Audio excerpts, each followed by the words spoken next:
Welcome, here I've got ASUS ROG Phone 5S and let me show you how to record slow motion video at this device.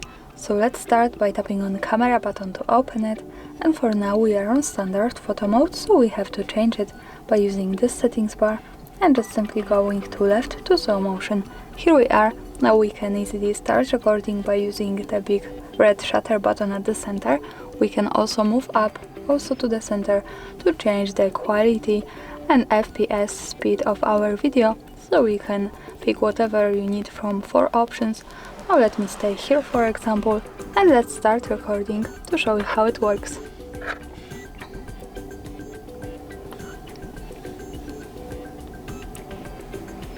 Now let's stop by tapping again on shutter button to see the video. Let's move to the left one that follows us straight to the gallery, and here we can play video by using center button.